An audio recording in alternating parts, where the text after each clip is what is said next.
Sud Radio 7 Excellent, Judith Belair. Bonjour les copains, c'est excellent de vous retrouver comme tous les dimanches sur Sud Radio, normalement à 19h et très exceptionnellement pour cause de rugby aujourd'hui à 16h. Plus de 150 combats à son actif, ancien capitaine de l'équipe de France de boxe anglaise, 5 fois champion de France, médaillé de bronze des Jeux Olympiques de Rio, champion du monde universitaire et on l'espère bientôt champion du monde tout court. C'est le combattant et champion du noble art Souleymane Sissoko qui vient nous raconter son art du combat, en fait son art de vivre et de transmettre sur Sud Radio. Il est normalien en philosophie et journaliste politique et économique et a travaillé au sein de beaucoup des grands médias de notre époque, qu'il a aussi dirigé, notamment la chaîne parlementaire Public Sénat.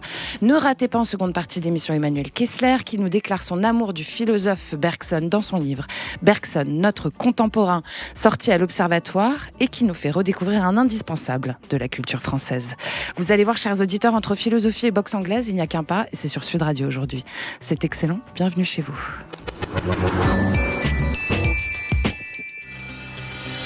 Ah, j'étais obligée. Bonsoir Souleymane Sissoko. Bonsoir. Bonjour plutôt même.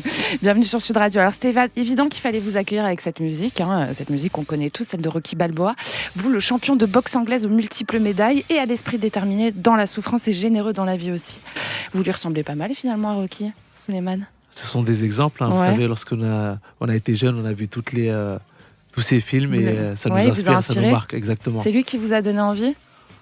Pas que lui, mais voilà, lorsque j'ai débuté ce sport, je me suis tout de suite baigné dedans et je me suis intéressé surtout aux films, à tout ce qui se passait autour de la boxe et ça fait partie des personnes qui m'ont inspiré. Exactement. Alors justement, on va écouter deux de vos victoires, Souleymane Sissoko.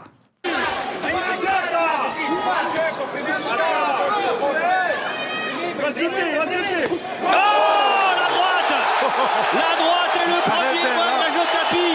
Elle a claqué. C'est en plein centre du ring. Ça c'est... Bravo. Impressionnant. Souleymane Sissoko. Efficace, oui. Première étape franchie. Avec la manière, il est champion de France des Super Walter. Vous avez reconnu les deux victoires en question, évidemment. Hein, Exactement. Donc mon championnat de France et ma ceinture à Roland-Garros intercontinental. Contre Ismaël Ilève. Alors justement, le retour de la boxe en septembre 2021, au bout de 53 ans, je crois, c'était à Roland-Garros avec vous. Exactement, donc c'était historique. Ouais. Et ça me tenait vraiment à cœur de boxer à la maison. Ça faisait 2 ans que j'avais pas boxé en France, parce que voilà, j'ai un promoteur étranger, donc je boxe beaucoup aux États-Unis, exactement. Et j'étais très content parce qu'il y avait énormément de monde, il y avait la famille, il y a le président qui est quand même venu nous supporter, donc c'est quelque chose exactement. Donc c'était vraiment quelque chose d'exceptionnel et quel plaisir de boxer à la maison. C'était un grand bonheur de vous voir boxer aussi. J'ai eu le plaisir d'être là. J'étais bien placée en plus. C'est un sacré combat. Et justement, c'est un lieu chargé d'histoire. C'est un lieu emblématique. Du coup, vous participez à cette histoire-là. Est-ce que vous en êtes conscient de ça ? C'était primordial et très important pour moi. Parce que voilà, ça fait partie de l'histoire. J'ai envie de faire partie de l'histoire. Voilà, aujourd'hui, j'ai goûté au très haut niveau en boxe olympique. J'ai envie de goûter pareil au très haut niveau en boxe professionnelle. Et ça passe par ces lieux-là. Aux États-Unis, j'ai boxé au Madison Square Garden. Donc pour moi, c'était exceptionnel. Et là, boxer à Roland-Garros sur les traces de notre grand champion Marcel Cerdan. Ouais. Je suis très content de ça, vraiment. Alors justement, ce combat, il s'était fait grâce notamment au regretté Laurent Vimont, le PDG de Century 21, qu'on connaissait bien sur Sud Radio, qui nous a quittés il y a peu. On imagine que des personnes comme ça, qui se saisissent de vos destins, en fait, en vous aidant, ça participe aussi à votre visibilité. Ils sont incontournables, ces gens-là, pour vous. Exactement. Laurent Vimont, c'est quelqu'un qui m'a beaucoup aidé, qui m'a beaucoup appris. Et c'est un homme vraiment, c'était quelqu'un de vraiment très rare. Parce que vous savez, lorsqu'on est dans le milieu de la boxe, c'est un milieu qui est pas forcément évident. Il n'y a pas forcément de personnes bienveillantes qui sont autour de nous. On est dans le sport business, c'est pas évident. Et lorsqu'on a quelqu'un comme Laurent Vimont, un passionné, un vraiment passionné, un homme de parole. Moi, je me rappelle, il m'a dit, lorsque tu boxeras aux États-Unis, je viendrai. Il est venu. J'étais tout début de ma carrière et vraiment, moi, c'est une perte douloureuse pour moi parce que j'ai échangé beaucoup avec lui. 3 jours avant de l'avoir perdu, on échangeait, il me parlait de énormément de choses. C'est vraiment une personne regrettée que je regrette aujourd'hui. Ouais. Ben écoutez, on le marquera bien parce que nous aussi, il nous manque. Et puis alors, on a entendu aussi en février 2019, quand vous gardez votre titre de champion de France des Super Welter contre Romain Gallo-Faro, titre que vous avez dû défendre et garder 5 fois d'affilée quand même. Hein, bravo, c'est excellent. Qu'est-ce qui fait un excellent boxeur si vous deviez le définir en 3 mots ? Souleymane Cissokho? Ça dépend. Pour moi, un boxeur, un champion, en tout cas, c'est quelqu'un qui est champion sur le ring, mais aussi en dehors du ring. C'est très important parce qu'aujourd'hui, à partir du moment qu'on a représenté la France au niveau international, on est des ambassadeurs de ce sport, on est des ambassadeurs de la France, donc on doit d'avoir une bonne ligne de conduite parce que on est des exemples pour pas mal de jeunes. Pour énormément de jeunes, on est des exemples. Et voilà, pour moi, faut être soi-même, être champion sur le ring, mais aussi en dehors. Ne pas hésiter à aider les plus jeunes, parce que pour moi, c'est hyper important d'être investi notamment dans le milieu associatif. Ouais. Ça fait partie de mon ADN et ça m'a aidé moi en étant jeune. Donc aujourd'hui, pourquoi pas transmettre et rendre ce que vous avez reçu en fait. Exactement, c'est hyper important. Alors Souleymane Cissokho, on vous écoute encore, c'est un extrait de vous dans un reportage France 2 juste au retour des Jeux de Rio en 2016. Je me dis souvent, après une médaille olympique, après avoir performé au niveau international, on est vraiment attendu, même très attendu. Donc on se doit de s'entraîner dur, encore plus dur pour montrer que voilà, on est là et continuer à faire kiffer le public, quoi. S'entraîner encore plus pour monter en puissance, je vous cite, pour faire kiffer le public, c'est une belle métaphore pour dire justement ce que vous disiez, faut transmettre et avant tout, il faut travailler sur soi en fait. Exactement, c'est le travail. C'est un sport qui est très dur, il faut beaucoup travailler et être patient. Être patient parce qu'on ne récolte pas forcément les fruits. Voilà, exactement, tout de suite, donc il faut beaucoup travailler, être patient et être régulier, c'est beaucoup de rigueur, il faut s'imposer énormément de... Et le secret, c'est la passion ? La passion, oui. Oui, la passion. Vraiment, la passion, pour moi, ça va au-dessus de tout. La boxe, c'est un sport très dur. C'est pas tout le monde qui se lève se dire je vais monter sur le ring et prendre des coups. Voilà. Non, mais et alors justement, on disait en antenne qu'un très bon boxeur, finalement, c'est celui qui en prend pas trop des coups. Exactement. Moi, c'est ce que je partage. C'est ma philosophie de la boxe. D'ailleurs, pour faire un petit lien, c'est ma philosophie de la boxe, c'est de vraiment toucher sans se faire toucher. Et ce que je dis, c'est qu'on essaie de faire de l'escrime avec les poings. Voilà. Moi, j'essaie de précision, vraiment, sur la précision, sur la beauté du geste. Sur le côté du déplacement et j'aime bien la beauté. Ça se voit sur vous êtes sur scène en fait quand vous êtes sur un ring. Exactement. On est là pour offrir un beau spectacle et pour moi ça passe par ce côté esthétique du sport. Alors est-ce que vous allez tout droit vers le championnat du monde finalement? J'espère. En tout cas, j'y travaille pour. Là, je suis actuellement numéro 8 mondial. C'est ça. Donc les combats montent de plus en plus. La difficulté aussi, les adversaires sont de plus en plus présents, plus en plus durs. Mais voilà, je travaille pour et c'est vraiment mon objectif. Oui, parce que les adversaires grandissent en difficulté au même moment que vous grandissez en technique en fait. Exactement, exactement. Le niveau de compétition revient de plus en plus relevé. Donc à moi d'être présent et de travailler encore plus pour être présent. Et alors pour ce championnat du monde, vous allez passer des super welter au poids welter, donc c'est plus léger, hein, c'est ça. Alors j'ai deux questions. Pourquoi ce changement? Et si je ne m'abuse, un combat qui approche bientôt, hein, c'est ça, Souleymane en juin qui arrive là? Exactement. Voilà. Donc pourquoi? Parce qu'il y a beaucoup plus d'opportunités pour moi, parce que vous savez, en boxe, il y a énormément de choses, de paramètres qu'on ne maîtrise pas, nous, en tant que boxeurs. Il y a une guerre, entre guillemets, une guerre d'ego entre les chaînes télé, entre les promoteurs, etc. Donc, c'est très compliqué. Et aujourd'hui, je pense que j'aurai beaucoup plus de chances, beaucoup plus d'opportunités dans la catégorie en dessous que dans la catégorie des super. Qu'est-ce que ça change, en fait, précisément? Le poids. Déjà, le poids, j'ai une perte de poids de un peu plus de 3 kilos. D'accord. Et puis, au-delà de ça, c'est que, il faudra quand même faire un régime qui sera quand même non négligeable. Et pour revenir à la seconde question, c'était... Alors la seconde question, c'était sur votre combat qui approche. C'était pas vraiment une question, c'était une affirmation. En fait. Donc oui, j'ai un combat qui approche. C'est très bien parce qu'aujourd'hui, je fais les plus grands boxeurs. Donc il y a Anthony Joshua qui boxe face à Usyk, un boxeur ukrainien. Les deux sont champions olympiques. Ils vont boxer pour 3 ceintures mondiales. Et je suis dans cette fight card-là. C'est où ça? Il a été décalé et c'est en Arabie Saoudite. D'accord. C'est eux qui ont mis le plus d'argent pour récupérer pour récupérer ce combat-là. Ça va être suivi au niveau mondial, donc c'est top pour moi. Vraiment. Alors on vous écoute sur la préparation justement très rapidement. Est-ce qu'un excellent combat finalement c'est un combat géré où vous avez beaucoup préparé, vous savez déjà ce qui va se passer un petit peu quand même? Oui, la préparation. Après, il y a la préparation bien sûr technique spécifique, vraiment boxe, technique, tactique. Il y a la préparation mentale qui joue beaucoup parce que faut se le dire, c'est très important aujourd'hui d'avoir de la préparation mentale. L'esprit doit être même plus fort que le corps. Exactement. C'est beaucoup, ça se passe beaucoup dans la tête. Donc de visionner pas mal ce qu'on fait.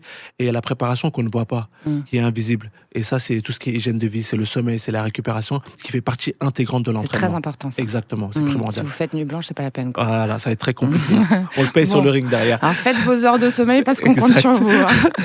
Dans cet excellent aujourd'hui avec vous, le champion de France et bientôt du monde de boxe anglaise, Souleymane Cissokho, qui sera rejoint dans vraiment pas longtemps par l'homme de médias et de philosophie, Emmanuel Kessler. À tout de suite.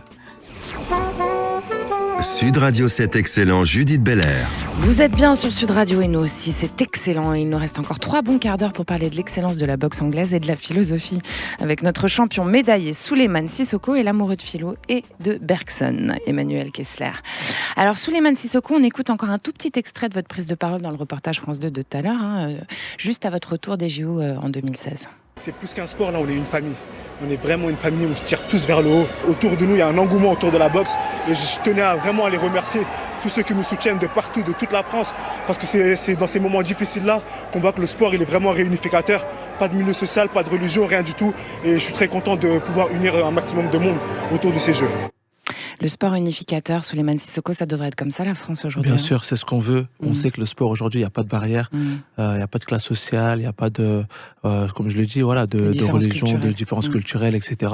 Et c'est ce qui fait la magie du sport et la beauté surtout du sport. Moi, je me suis retrouvé en classe avec énormément de monde, de différents sports, et puis c'est une richesse pour moi. Et tout le monde s'entend, sans exactement, problème. exactement. Et donc finalement, il suffit peut-être d'avoir une valeur commune, en fait, une envie commune pour que les gens se fédèrent et au-delà de toute barrière. Exactement. En fait, et puis au-delà de ça, c'est toutes les valeurs qu'on a autour de notre sport, mais aussi de tous ces sports, les valeurs de respect, de dépassement de soi, de confiance en soi. On s'en rend pas compte. Le sport aujourd'hui, c'est une force. C'est une force et je pense qu'il faut plus utiliser le sport, en tout cas pour résoudre pas mal fédérer aussi, et pour fédérer, éduquer. exactement, éduquer et résoudre pas mal de maux dans notre société. Alors vous dites, je vous cite, Souleymane Cissokho, j'ai pu réussir dans le sport malgré un environnement pas très favorable. Alors vous avez grandi dans le 19e à Paris, dans le quartier chaud de Stalingrad, et c'est la boxe anglaise qui vous a ouvert le chemin en devenant une philosophie de vie chez vous. On va commencer le lien avec Emmanuel Kessler ici présent. Est-ce qu'elle vous a aussi sauvé cette boxe finalement ? Bien sûr. Aujourd'hui, je suis très reconnaissant. Pour moi, on parle de la boxe, on dit que c'est une école de la vie. Et pour moi, c'est vraiment ça, c'est une école de la vie parce que ça t'apprend la discipline, ça t'apprend énormément de choses. Et puis, voilà, ça t'évite pas mal de problèmes. Moi, j'ai beaucoup de jeunes avec qui j'avais commencé la boxe qui étaient un peu moins sérieux. Une bonne partie d'entre eux ont fini en prison. Donc voilà, c'est très compliqué. Moi, je suis resté dans ma ligne de conduite. J'avais entre guillemets des grands frères qui étaient là. Souleymane, ne dévie pas, ne fais pas de bêtises. Continue. Vous êtes fait accompagner par les grands du quartier aussi. Exactement. Et ça joue beaucoup. La transmission, quoi. La transmission, l'entourage. Exactement. La transmission et l'entourage, pour moi, c'est primordial. Lorsque tu es bien entouré, que t'as un bon éducateur, ça joue aussi beaucoup. Parce que moi, j'avais un coach qui... Ce que vous faites maintenant, d'ailleurs. Vous êtes éducateur vous-même. On essaie de faire pas mal de... on soutient pas mal de jeunes et moi j'avais quelqu'un qui nous donnait l'amour de ce sport, les valeurs de la boxe et ça c'est très important. Lorsque tu as une personne qui a les mots, qui est un bon éducateur, ça fait toute la différence et tu as envie de t'accrocher et devenir champion. Bien sûr, le maître c'est très important. C'est ça. Alors c'est une philosophie, on le dit, de vie que vous transmettez aux jeunes aujourd'hui. Vous êtes président de l'association de votre grand frère, secteur sport éducation. Vous intervenez à Paris, à Dakar, au Sénégal. Votre valeur essentielle, c'est, je vous cite, donner en retour pour remercier de ce que vous avez reçu. Et c'est aussi pour perpétuer cette tradition des grands frères dont vous parlez là justement. Exactement. Lorsque j'étais jeune, j'ai été plus ou moins bien conseillé. Enfin, même j'ai été carrément bien conseillé. Voilà. Et je suis très reconnaissant de ça. Et pour moi, comme ils le disent en anglais, never forget where you come from. N'oublie jamais d'où tu viens.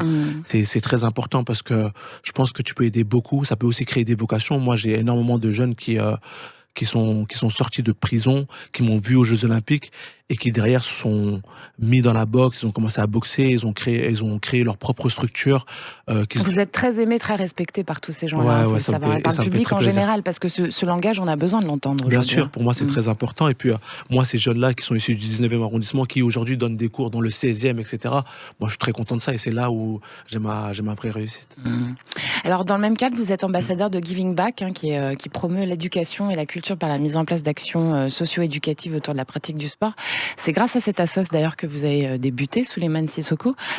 Finalement, quand on vous écoute, vous êtes dans un espèce de cercle vertueux depuis que vous avez mis le pied dans la boxe, quoi. Exactement, exactement. C'est l'école de la vie. C'est quelque chose qui m'a beaucoup apporté, qui continue de m'apporter. C'est une richesse d'être jeune, d'être issu du 19e arrondissement, d'un milieu populaire, de voyager énormément. Moi, à 15-16 ans, je voyageais énormément et ça t'ouvre l'esprit. Ça forme forme la jeunesse. Exactement. On apprend beaucoup plus en voyageant qu'en restant au pied de l'immeuble, de certaines tours, etc. Donc ça m'a beaucoup enrichi, ça m'a beaucoup apporté, et ça fait de l'homme que je suis aujourd'hui. Eh ben, bravo. Emmanuel Kessler, quand on écoute Souleymane Cissokho, la boxe, c'est finalement un instrument qui permet une forme de cohésion sociale, en fait, qui est fédérateur au même titre que la philosophie, peut-être même parfois. Oui, c'est vrai, et ça peut paraître un peu paradoxal. Je suis vraiment ravi de cette rencontre, Souleymane, parce qu'on ne se connaissait pas, et la magie de votre émission et la magie de la vie, c'est justement qu'elle est faite de rencontres, parfois insolites, et où on trouve des points de convergence. Et moi, j'ai entendu beaucoup de choses qui m'ont interpellé ou qui ont touché ma sensibilité dans ce que vous avez dit. Et même, et c'est encore plus paradoxal, beaucoup d'échos avec la philosophie, et en particulier la philosophie de Bergson. Donc je trouve ça très intéressant. Donc je vais vous dire comment je me suis intéressé à Bergson, que peut-être vos auditeurs ne connaissent pas bien, mais qui a été vraiment une gloire en son temps. Ça a été une star de la philosophie dans la première moitié du XXe siècle. Et il y a un truc qui m'a frappé dans ce que vous avez dit, et qui n'est pas d'ailleurs l'image spontanée que j'avais de la boxe, parce que je connais pas bien ce sport. Il y a Bergson qui commence un de ses livres en disant « Ce qui a le plus manqué à la philosophie, c'est la précision ». Et vous avez parlé de précision comme étant une des conditions de réussite dans ce sport. C'est pas, comme pourrait le croire un gamin comme ça, spontanément dans la cour, on tape, on reçoit, on donne des coups, on en reçoit, etc. Non, c'est vraiment quelque chose de précis. Et vous avez comparé aussi la boxe à l'escrime de ce point de vue. Ouais. Et je vais vous étonner, mais Bergson a été, dans sa jeunesse, un très bon escrimeur. Il a suivi des cours d'escrime. Son prof d'escrime, quand c'était son premier poste, je crois, après la grecque de philo à Clermont-Ferrand, lui donne un cours et il lui dit à la fin de son cours « Vous êtes subtil, monsieur Bergson ». Voilà, donc, et d'ailleurs, toute sa philosophie, vous le dites, était beaucoup plus subtile que les grands courants de pensée auxquels il adhérait pas forcément de l'époque. Exactement. Ouais. Et donc, c'est quelqu'un qui... Et donc, dans la pratique de l'escrime, il y a aussi cette idée d'aller chercher avec la pointe l'endroit vraiment où il faut toucher, et ça c'est très... Il a été aussi, il a fait beaucoup d'équitation aussi dans sa jeunesse, parce qu'après il aura des problèmes de santé, il pourra moins pratiquer le sport, et c'est quelqu'un qui dit aussi l'homme est un animal sportif. On savait que l'homme était un animal qui parle, qui raisonne, mais il dit l'homme... Et donc ce lien de l'esprit et du corps que vous avez beaucoup développé, on le trouve vraiment à l'œuvre dans la philosophie de Bergson. Voilà. Et le fait que dans l'exercice du corps, il y a des valeurs qui s'expriment, on délivre un message. Et c'est vrai que moi, ça m'a intéressé de vous entendre dire, alors qu'on pourrait penser que la boxe, c'est qu'un sport de combat, où on se bat les uns contre les autres, qu'à un moment donné, il y a cette volonté, où il y a cet esprit fédérateur qui joue à plein et qui correspond à une chose que dit Bergson, une aspiration à laquelle il croit profondément, c'est-à-dire la recherche ou l'avènement d'une société ouverte. C'est-à-dire on regarde l'individu non pas comme simplement membre de sa tribu et de son groupe, mais comme humain en tant que tel, et qu'on va à la rencontre de l'humain.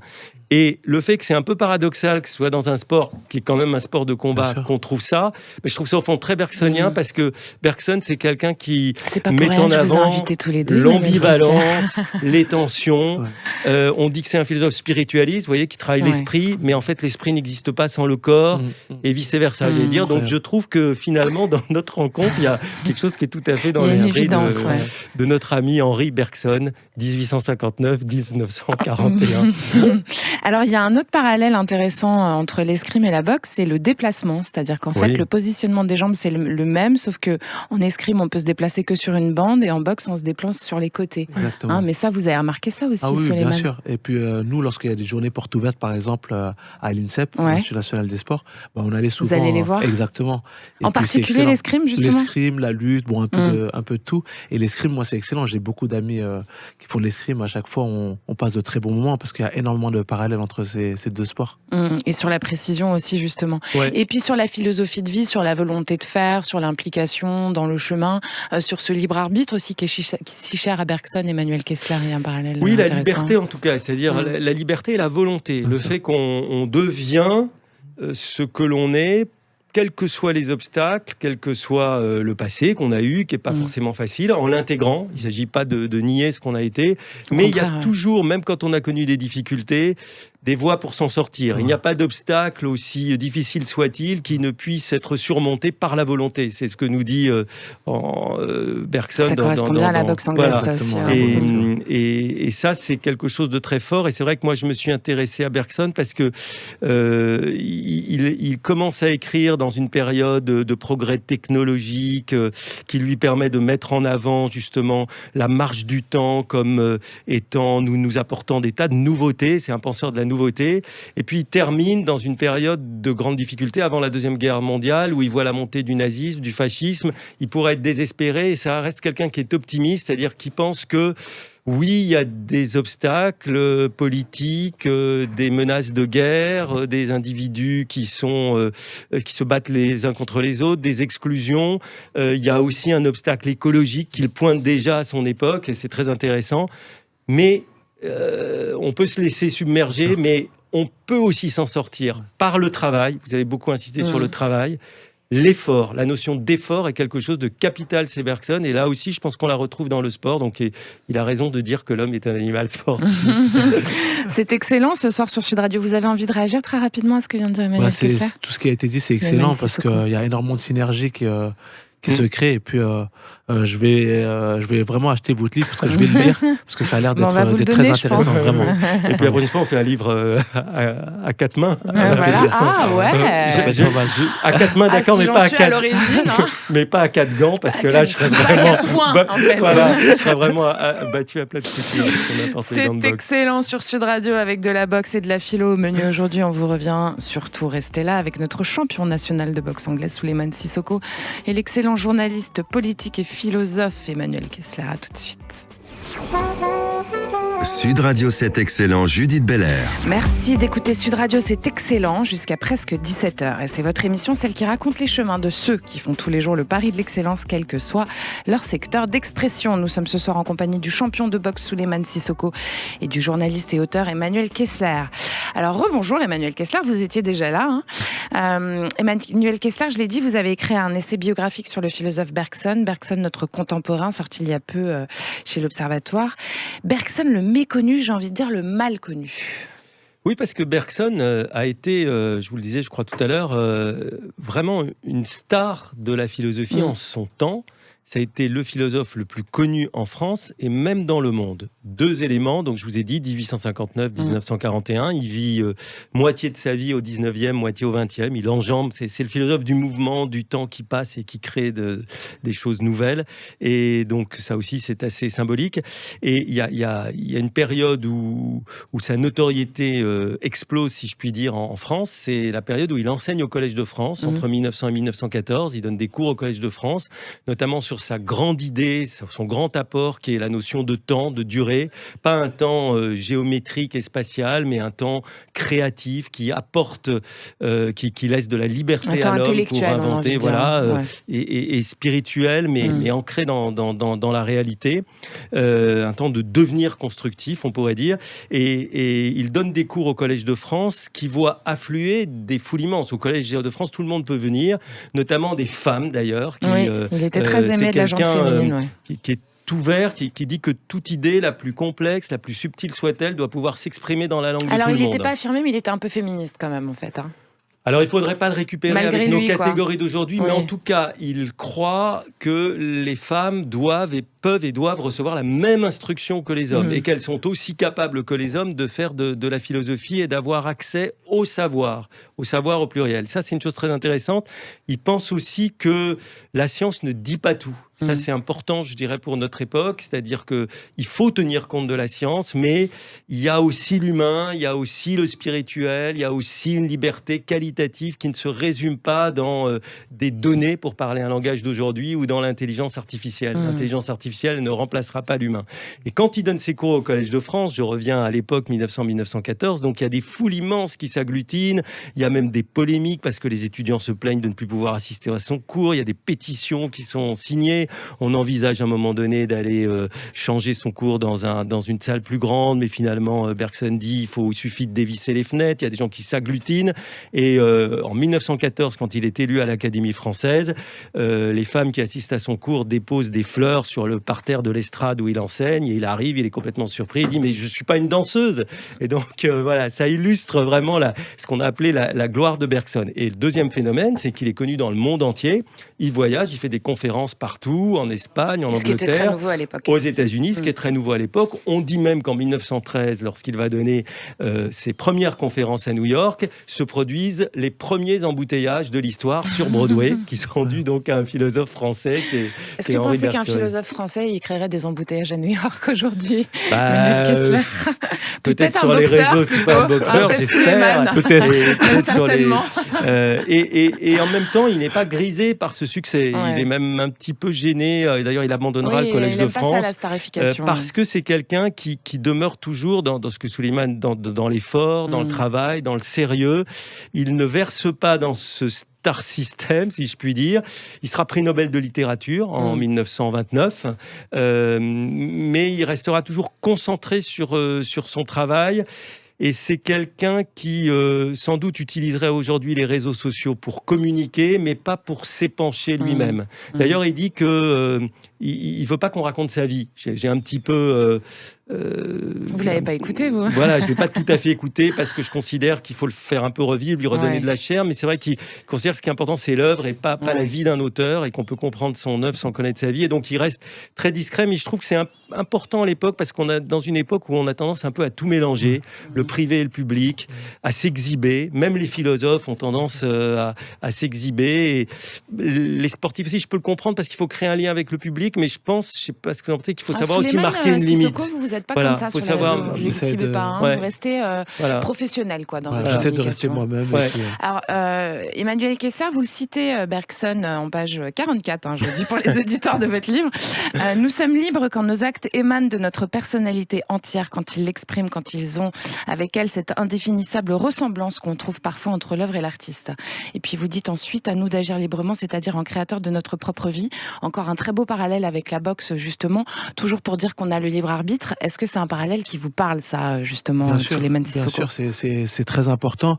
Et puis moi, ce qui se dégage, c'est qu'il y a beaucoup d'humilité chez Bergson. Il y a beaucoup d'humilité et c'est une valeur qui est vraiment très importante chez nous en tant que boxeur, parce que voilà, On est sait tout jamais en ce qui haut peut se et puis passer. du jour au lendemain, voilà, exactement, on peut être tout en bas.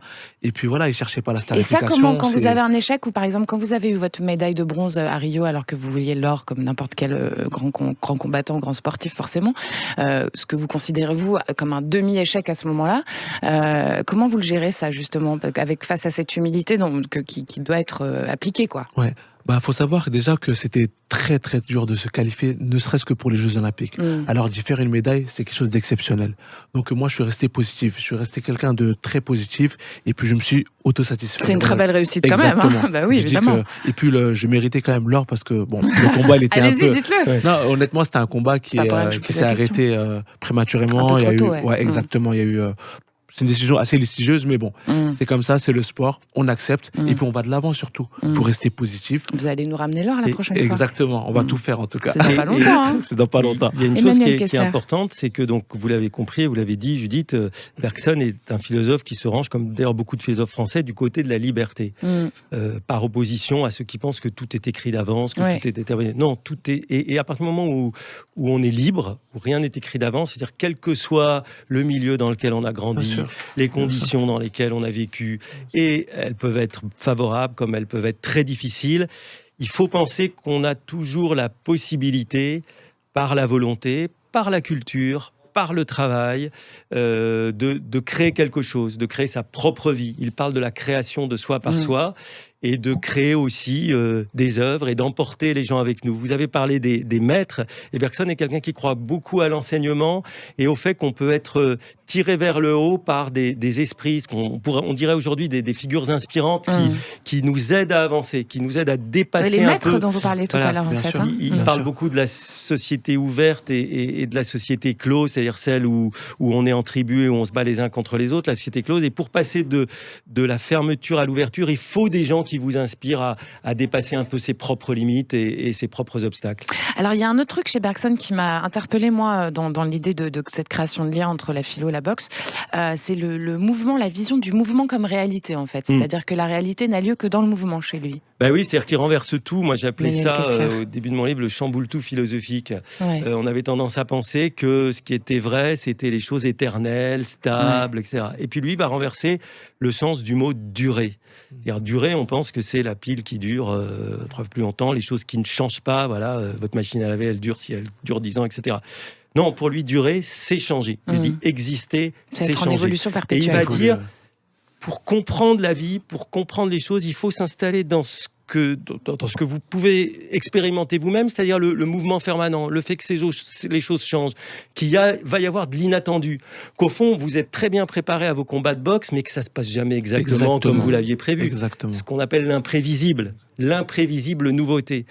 Et ça peut de temps en temps nous décevoir, mais c'est ce qui fait le sel et le charme de la vie.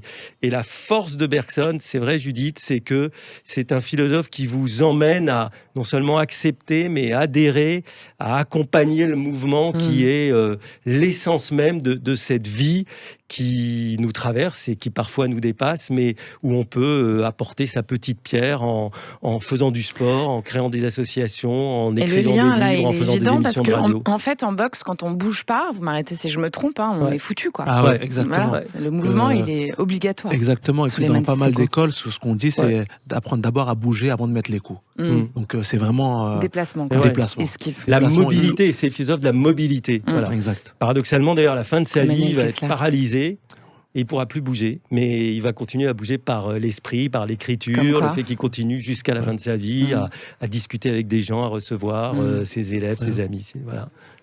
Et donc sur le déplacement permanent dans le ring, en fait, c'est aussi, du coup, c'est une philosophie de vie qui va avec forcément. C'est-à-dire Bien que sûr. vous êtes tout le temps en mouvement dans votre vie aussi, Bien sûr, Souleymane bien Sissoko. sûr, exactement. Et est-ce que c'est vrai de tous les athlètes, vous pensez, ou est-ce que c'est particulier à la boxe anglaise? La boxe, c'est vraiment la boxe est très liée au mouvement. C'est vraiment très lié au mouvement. C'est un sport qui est assez visuel lorsqu'on le voit. Donc c'est ce caractère de déplacement. On a eu des grands champions comme Mohamed Ali où il se déplaçait vraiment très bien, il bougeait pas mal. Et donc pique comme une abeille et vole comme un papillon. Donc tout ça, ça fait partie du déplacement. Tu touches, tu bouges. Et alors piquer comme une abeille, ça veut dire ne pas y aller en force, c'est ça. Il faut jamais frapper avec la force. Voilà, quoi. c'est la C'est boxe ça qui est intelligente. intéressant. Lorsqu'on frappe avec force, en général, s'épuise l'adversaire déjà. peut lire, on s'épuise et puis l'adversaire peut lire le coup parce qu'il le voit venir. Et lorsque tu piques, là c'est autre chose. C'est beaucoup plus subtil, comme on parlait de subtilité tout à l'heure. Et voilà, il s'y attend pas et c'est là où le choc se crée. Et il y a Passionnant. quelque chose d'intéressant chez Emmanuel Bergson, Kessler. je ne sais pas si c'est pareil dans ce que vous éprouvez, c'est que au fond, pour être bon dans quelque chose, il faut bien maîtriser, il faut avoir un savoir, il y a de la technicité, ce qu'on pourrait appeler le travail de l'intelligence. Mais il n'y a pas que ça. Non, il y a Pour l'intuition. réussir, à un moment donné, il va Vous allez falloir faire faire l'émission appel à à ma une place. autre faculté humaine qu'il appelle l'intuition. C'est-à-dire que le raisonnement, il ne condamne pas du tout. Il a été beaucoup critiqué. Certains ont dit c'est un irrationaliste. Ceux qui disent ça sont totalement à côté de la plaque. Mais ce qu'il nous dit, c'est que le calcul ne suffit pas. Il y a aussi justement cette façon de sentir les choses, d'épouser ce mouvement dans ce qu'il a de vital. Et ça, c'est ce qu'il appelle l'intuition. Est-ce que c'est quelque chose que vous ressentez aussi dans le sport? C'est-à-dire qu'à la fois que vous ayez vu des centaines et des centaines de combats, qu'on vous ait appris des tas de trucs, et quand vous êtes sur le ring, à un moment donné, il va falloir réagir à une situation imprévue et inédite. Vous la Et voyez là, venir ça va vous Bien sûr. donner, ce savoir va vous donner l'intuition de ce qu'il faut faire. Il faut créer en boxe. On crée beaucoup. Ça veut dire que lorsqu'on met 10 jabs, là, tu vas essayer de mettre une feinte. Alors pour mettre vous un allez autre dire ce jab. que c'est un jab pour les auditeurs, Jab, s'il pardon, vous plaît. c'est le direct du bras Voilà. avant. Donc voilà. Donc il faut- du gauche. Du gauche, exactement.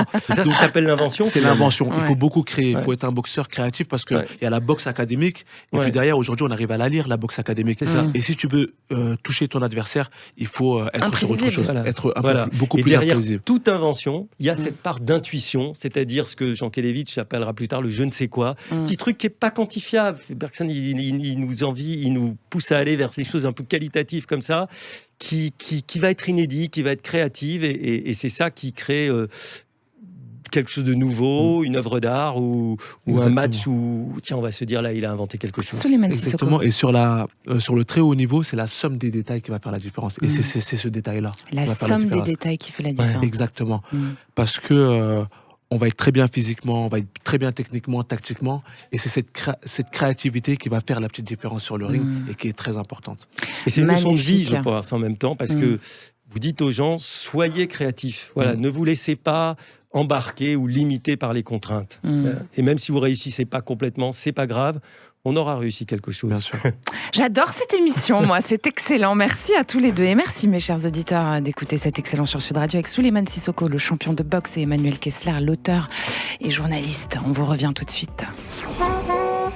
Sud Radio 7 Excellent, Judith Belair.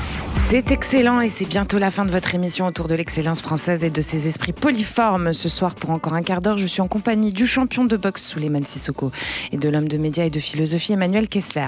Alors Emmanuel Kessler, je le rappelle pour les auditeurs, vous avez écrit un livre qui s'appelle Bergson, notre contemporain, qui est sorti à l'Observatoire et que je recommande à tous. J'avais quand même un peu envie de parler de vous, puisqu'on est aussi là pour ça. Alors vous avez débuté dans la vie en tant que normalien, agrégé de philosophie, n'est-ce pas? Alors je suis pas agrégé. Vous n'êtes pas agrégé? Non, Juste normalien philosophe. Non, parce que j'avais D'accord. tellement Vous êtes la allé au passion du journalisme que j'ai un peu D'accord, vous êtes allé vers délaissé, Sciences Po voilà. en fait, c'est ça? Je suis allé vers le Vous avez changé de banc. journalisme. J'ai un peu bifurqué, mais j'ai D'accord. fait quand même des études de Alors philo. j'allais dire que finalement vous êtes devenu journaliste justement. Voilà. Qu'est-ce qui vous a donné envie de changer de voie? C'est vous saviez déjà que vous vouliez faire du journalisme et vous avez fait de la philo parce qu'il fallait faire plaisir? Écoutez, C'est quoi l'histoire? C'est une histoire familiale? Mon amour, entre guillemets, comme pour reprendre votre mot Oui. de Bergson, le monde, j'aime ce qui bouge, j'aime l'actu, j'aime la nouveauté. Et voilà, Bergson, c'est le philosophe de la nouveauté. C'est pour ça que de mes études de philo, c'est celui qui m'a le plus Et quoi, frappé. donc la philo, c'était Et un je peu trouvais que la philo, c'est Ouais. pas poussiéreux, mais c'était un peu retiré du monde tel qu'on le vit. Voilà, c'était un peu trop éthéré. Et donc, à un moment donné, j'ai eu envie de bifurquer vers quelque chose de plus réel. Mais avec Bergson, j'ai retrouvé une réconciliation d'abord intellectuelle. Et aujourd'hui, en faisant ce livre, que j'ai conçu comme un journaliste, qui connaissait un peu de philo, c'est-à-dire que j'ai voulu concret, abordable, lisible par le plus grand nombre, en suivant le précepte bergsonien d'une expression claire, et raconter des histoires à une vie. J'ai un peu réconcilié ces deux passions, la passion des idées, c'est vrai que j'avais par aussi héritage familial, et la passion du mouvement, pour reprendre un terme que ne rejetterait pas Souleymane. Oui, Voilà. c'est vrai que le journalisme, c'est du mouvement. Justement, Bergson, vous le dites, il a participé à la démocratisation, à l'accessibilité de la philo pour tout le monde. C'est ce que vous avez envie de faire aussi en écrivant un livre, et c'est ce que vous faites quand vous donnez de l'information, en fait.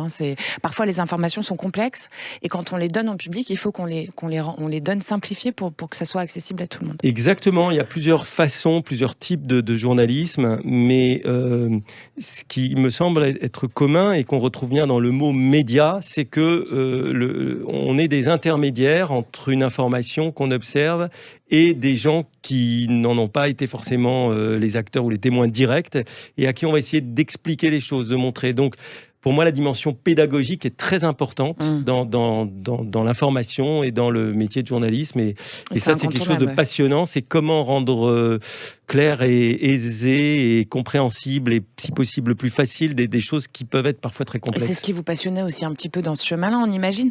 On a envie de savoir, parce que vous avez quand même dirigé la chaîne de télé parlementaire Public Sénat. Aujourd'hui, vous êtes dans un autre métier, vous êtes directeur de la com de la Cour des comptes. Qu'est-ce qui vous motive dans vos choix de carrière? C'est les opportunités? C'est la passion? Alors, il y a toujours des hasards, mais c'est la passion, et je vous ai parlé de pédagogie, de médias, et c'est vrai que ce que j'aimais quand je dirigeais Public Sénat, la chaîne parlementaire, qui mettait beaucoup en avant le documentaire, des débats de fond, c'était ce que Bergson appellerait le fait qu'on se donne de la durée, du temps long pour comprendre les choses. Je sais pas, c'est vrai que dans le sport ou dans la vous pouvez peut-être avoir des sentiments d'urgence, mais en même temps, il y a aussi, la patience, la durée, le temps long. Aujourd'hui, avec les réseaux sociaux, le numérique, l'info continue, où une info chasse l'autre, où ça s'oublie, où il n'y a plus de mémoire, on perd un peu le sens de la durée, du fait que quand un événement se produit, entre le moment où il se produit et le moment où on va comprendre toutes ses implications, il y a un temps incompressible qui se passe. Et quand j'ai dirigé Public Sénat, on avait la chance justement de faire un travail qui était différent de celui des chaînes d'infos, que je ne critique pas au sens où il alerte les gens, mais où parfois, pour comprendre une situation, on ne peut pas s'en tenir au titre d'un flash, mais où il faut ensuite se donner le temps de la compréhension et parfois y revenir 8 ou 15 jours après lorsque ça fait plus la une, mais parce qu'on voit les conséquences de ce qui s'est produit. Alors justement, Souleymane Sissoko, quand justement l'urgence avant un combat, l'urgence que vous avez quand vous montez sur le ring et quand vous vous mettez en danger, finalement, parce que c'est aussi ça, est-ce finalement cette urgence, pour rebondir sur ce que dit Emmanuel Kessler, elle n'est gérable que dans le temps long que vous avez de préparation auparavant? Parce que si vous n'aviez pas ce temps long avant, grosso modo, elle est ingérable cette urgence. Ah bah oui, et cette peur aussi, on imagine. On va au feu. Vous avez peur des fois?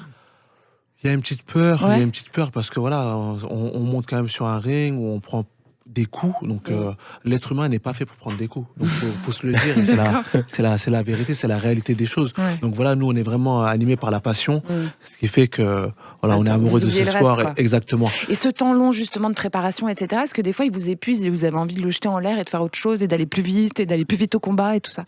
On fonctionne par objectif. À partir du moment où on a un objectif, le temps, c'est pas grave, vraiment. Ouais. Mais c'est vrai qu'en fin de camp d'entraînement, on a juste envie de monter sur le ring parce que l'entraînement est très dur et beaucoup plus dur parfois que le combat. Ouais. Donc on a juste hâte d'être sur le ring. Oui, parce que dans la vidéo de France 2, on vous voit faire les escaliers de Montmartre là. C'est ça. C'est quelque chose. Vous y voyez, vous, Emmanuel Kessler? Et moi, je cours un peu le week-end. Voilà, j'essaie de faire un peu d'entraînement, d'endurance, mais je suis impressionné. Je serais totalement incapable et terrorisé à l'idée de faire de la boxe. Alors, pour revenir un tout petit peu à Bergson, il y a un autre enseignement que vous nous transmettez, Emmanuel Kessler, et auquel j'adhère personnellement, toujours sur la continuité du libre arbitre de l'humanité et de l'homme avec lui-même. Là, c'est sur l'humanité. Je cite, l'avenir de l'humanité dépend d'elle-même. Donc, en fait, finalement, si l'humanité fait les bons choix, c'est une histoire de choix, elle subsiste. C'est ça? Oui. C'est un peu vulgarisé là aussi. Non, mais voilà, oui, c'est ce que dit Bergson à la fin de son œuvre, dans sa dernière grande œuvre sur la morale et sur la religion, où il voit monter les périls pour l'humanité, y compris d'ailleurs le péril climatique. Il ne nomme pas comme tel, mais l'idée qu'à un moment donné, l'exploitation de l'environnement par l'homme, qui a apporté des choses, et il ne nie pas la qualité et l'importance du progrès technique, mais détruit aussi les ressources sur lesquelles on est assis, en quelque sorte, l'or qui est sous nos pieds et qu'on a dilapidé. Il dit l'humanité gémit à demi écrasée sous le poids des progrès qu'elle a faits. Elle ne sait pas assez, que son avenir dépend d'elle, à elle de savoir quel chemin elle veut prendre, si elle veut vraiment continuer à vivre, si elle est prête à être dans ce courant créateur ou si elle veut continuer d'épuiser ses propres ressources. Donc, il y a une possibilité de choix. Il y a un vrai danger que pointe Bergson. En ça, il est réaliste. C'est pas quelqu'un qui nous fait rêver, mais c'est quelqu'un qui nous donne de l'espoir. Donc, je classerais plutôt du côté des philosophes optimistes parce qu'il montre que par l'action, non pas simplement un libre arbitre de choix entre A et B, comme si ces solutions étaient écrites d'avance, mais par la création de quelque chose, d'un monde nouveau, par l'invention, on peut trouver une voie pour s'en sortir. Et ça, je trouve que c'est très important dans l'époque à laquelle on vit. On vient de passer une pandémie assez terrible, et inattendue, l'imprévisible, tel que le dit Bergson. On a la crise climatique qui ne cesse de montrer ses effets. On crée ces conditions, quoi. Voilà, on a maintenant la guerre en Ukraine, et tout ça, les gens peuvent se sentir un peu écrasés. Et moi, j'ai eu envie de relire Bergson, et si j'invite à lire ou Bergson ou d'autres, ou si de temps en temps, je pense qu'il faut avoir un peu son auteur fétiche, son philosophe, c'est parce que ce sont des gens qui nous aident à penser que malgré les difficultés, il y a une voie pour s'en sortir, qu'il faut essayer de sortir par le haut et dans l'ouverture. Le dernier mot de la philosophie de Bergson, c'est un mot très important, et peut-être qu'il est là aussi dans le sport, quand j'entends ce que vous avez dit, Souleymane, c'est le mot de générosité. La générosité, c'est la capacité de se tourner. C'est pas simplement se débarrasser d'un devoir en donnant à une association, c'est déjà très bien, mais c'est surtout la capacité de se tourner vers autrui en le considérant pour lui-même et en se disant qu'on peut agir ensemble. Alors justement, Souleymane, ça vous le faites. On va assez rapidement en parler quand même. Pour vous, la préservation de l'humanité, ça passe par la transmission et par la jeunesse. Exactement.